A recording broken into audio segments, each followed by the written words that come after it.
Hello everyone. तो आज की वीडियो हम बात करेंगे आरआरबी एनटीपीसी की शिफ्ट के रिव्यू के बारे में। तो मेरा एग्ज़ाम आज 17 जून थर्ड शिफ्ट में था, जो कि 4:30 बजे से स्टार्ट था। ठीक है, 4:30 बजे से स्टार्ट था और 6 बजे मेरा एग्ज़ाम ख़त्म हुआ।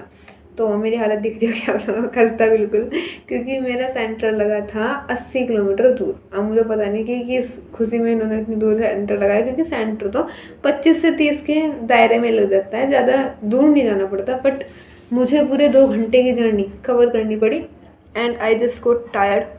ठीक है, तो मुझे 4 घंटे लगातार बैठना पड़ा है, 2 घंटे आने के 2 घंटे जाने के। तो मेरी हालत ख़राब हो चुकी है बिल्कुल।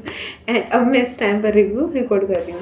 तो चलो जल्दी से जल्दी पेपर के रिव्यू के बारे में बात करते हैं। जैसे शिफ्ट बता रहे थे सब, जिस तरीके के सवाल आ रहे हैं, मुझे नहीं लगा कि हमारी शिफ्ट में कुछ ऐसा आया है। क्योंकि जैसे मैथ थी, सब कह रहे थे कि बिल्कुल हलवा है, करते हो मैथ रीजनिंग बिल्कुल हलवा आ रही है। तो रीजनिंग हाँ काफ़ी आसान लगी, रीजनिंग काफ़ी आसान थी भी। उसमें सिर्फ एक सवाल था जो मुझ पर बना नहीं, एक रीजनिंग का सवाल था, बहुत ही अटपटी सी उसमें सीरीज़ थी, 4 4 4 फिर 8 फिर 12 इस तरीके से थी। मतलब मैं उसका पैटर्न डिकोड नहीं कर पाई, और मैंने ट्राई भी किया, काफ़ी ट्राई किया मैंने उसका पैटर्न डिकोड करने की, लेकिन मुझे समझ में आया नहीं। और अल्टीमेटली मुझ पर अटैम्प्ट भी नहीं हुआ, क्योंकि फिर मैं दूसरे सेक्शन में स्विच कर लिया था मैंने, फिर छूट ही गया। नहीं तो मुझे अटैम्प्ट कर देती थोड़ा बहुत ओवरव्यू करके। बाकी अगर मैं बात करूँ तो रीजनिंग सारी डुएबल थी, कुछ ऐसा नहीं था कि कोई नहीं कर सकता, सब डुएबल था। शायद किसी को भारी लगेगी, क्योंकि सीटिंग के क्वेश्चन थे, सीटिंग अरेंजमेंट के क्वेश्चन थोड़े भारी पड़ते हैं, टाइम मैनेजमेंट लाना। सीटिंग अरेंजमेंट था हमारा, उसमें वही इनवर्ट सर्कल और इसी तरीके से पजलिंग बॉक्स वाले सवाल बहुत ज़्यादा आ रहे थे कि वो उसके ऊपर है, वो उसके ऊपर है, PQR इस तरीके से। और ब्लड रिलेशन पे सवाल थे, 2 से 3 ब्लड रिलेशन पे सवाल थे। इजी रीजनिंग थी, डुएबल रीजनिंग थी, कोई ऐसा भारी भरकम नहीं था। कोई कोडिंग में भी मुझे कुछ ऐसा नहीं लगा, मतलब एक सवाल तो मैंने बताई थे, उसके अलावा अल्फ़ाबेट सीरीज में भी सब सिंपल था। सिंपल ऐसे ही 2 के प्लस में था, ऐसे ही ऑप्शन एलिमिनेशन से हो रहा था। Reasoning was easy. ओके। अगर मैं बात करूँ मैथ की, तो मैथ भी काफ़ी क्वेश्चन डुएबल थे, लेकिन जिस तरीके से मैं देख रही थी, जिस तरीके टीचर्स में सोल्व करवा रहे हैं, बिल्कुल ईजी वैसे नहीं थे। और शायद औरों की शिफ्ट में भी ना हो इतनी ईजी, क्योंकि मेरी शिफ्ट में तो ठीक ठाक लगा मुझे। 2-3 क्वेश्चन तो ऐसे थे जो मैंने सोचे भी नहीं थे कि ऐसे आएंगे, क्योंकि ऐसे किसी ने करवाया ही नहीं था। मतलब एक क्वेश्चन तो मैं अब तक डाउट में हूँ, अब मतलब मैंने ऐसे देखा ही नहीं था इस तरीके का पैटर्न। बाकी और सारी चीज़ें सेम थी, जैसे कि वही हाइट एंड डिस्टेंस का सवाल था, एक कॉर्नर इस तरफ एक कॉर्नर इस तरफ, दोनों से एंगल दे रखा है ना, हाइट फाइंड करनी। ट्रायंगल का था इसी तरीके का, ट्रायंगल में निकालना था हमें एक एल्टीट्यूड। और इसी तरीके से मैथ में आपके सारे मतलब पैटर्न बेस ही थे।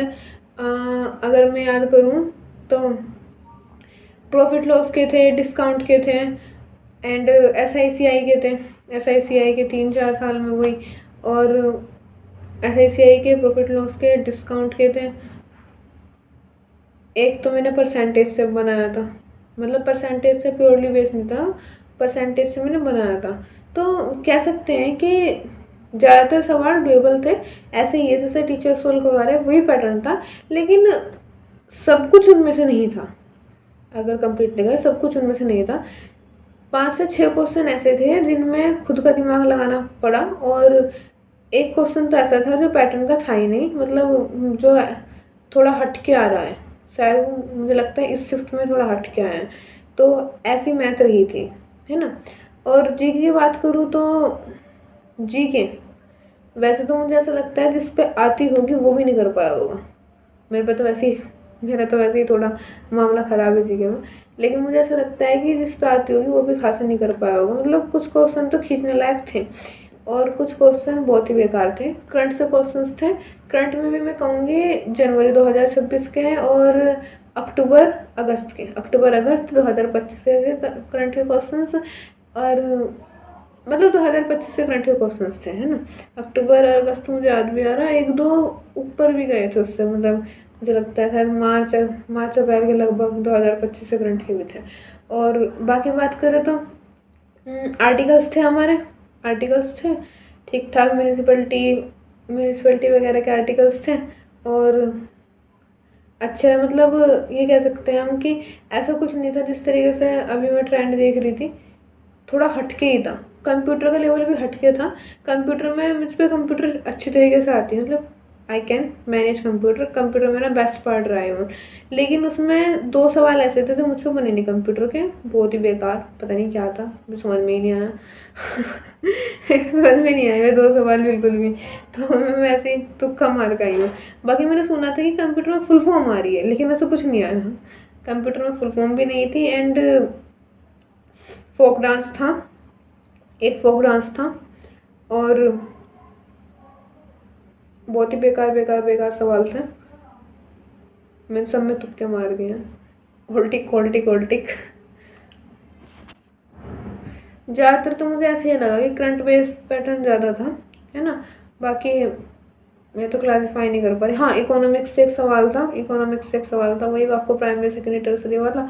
और हिस्ट्री, ज्योग्राफी,